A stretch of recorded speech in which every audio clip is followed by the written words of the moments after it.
Hello everyone. இன்னைக்கு union and it's territories part 2 video பார்க்கலாம். Part 1 வீடியோக்கான லிங்க் டிஸ்கிரிப்ஷனில் கொடுத்துருக்கேன். பார்த்துட்டு இந்த வீடியோக்கு வாங்க. ஆர்டிகல் 4ல் ஆர்டிகல் 2(1) ஆர்டிகல் 3க்கு கீழே அந்த பவரை யூஸ் பண்ணி பார்லிமெண்ட் செய்யக்கூடிய சேஞ்சஸ் எதுவும் கான்ஸ்டிடியூஷனல் அமெண்ட்மெண்ட்டாக கன்சிடர் பண்ணப்படாது. அது எதுவும் ஆர்டிகல் 368 கீழே வராதுன்னு சொல்லி கிளாரிஃபிகேஷன் கொடுத்துருப்பாங்க.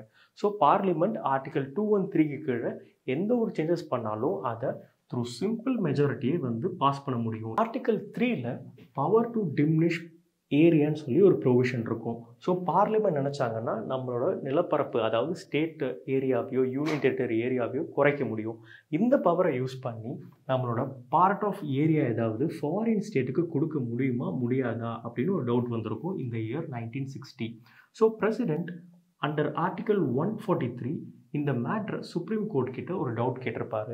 சுப்ரீம் கோர்ட் அதை கிளாரிஃபை பண்ணியிருப்பாங்க. ஆர்டிகல் 3க்கு கீழே இருக்க பவரை யூஸ் பண்ணி நம்மளோட பார்ட்டை, அதாவது சீடிங் டு ஃபாரின் ஸ்டேட் கொடுக்க முடியாது. அதுக்கு கான்ஸ்டிடியூஷனல் அமெண்ட்மெண்ட் ஆக்ட் போட்டு தான் பண்ண முடியும் அண்டர் ஆர்டிகல் 368 சொல்லி கிளாரிஃபிகேஷன் கொடுத்துருப்பாங்க. எகெயின் இந்த இயர் 1969 இன்னொரு டவுட் வந்திருக்கும். பவுண்டரி டிஸ்பியூட்ஸ்லாம் செட்டில் பண்ணுறதுக்கும் கான்ஸ்டிடியூஷனல் அமெண்ட்மெண்ட் ஆக்ட் மூலியமாக தான் பண்ணணுமான்னு. அப்போது கிளாரிஃபிகேஷன் கொடுத்துருப்பாங்க. அதுக்கெல்லாம் எக்ஸிக்யூட்டிவ் ஆக்ஷன் மூலியமாகவே சால்வ் பண்ணிக்கலாம். கான்ஸ்டிடியூஷனல் அமெண்ட்மெண்ட் எதுவும் தேவை கிடையாது அண்டர் ஆர்டிகல் 368ன்னு.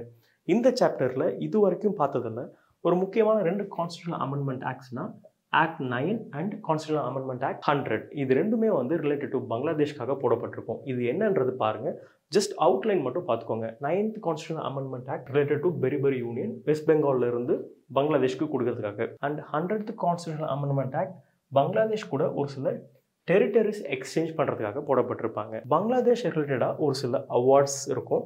ரெட்க்ளிஃப் அவார்ட் இந்த year 1947, Bagge award 1950, Nehru Noon award இந்த இயர் 1958. இது ரொம்ப டீப்பாக தெரிஞ்சுக்கணும். ஜஸ்ட் தெரிஞ்சுக்கோங்க, லைட்டாக ஒரு அவுட்லைனாக இருக்குன்றதை மட்டும் பார்த்துக்கிட்டா போதும். தேங்க்யூ.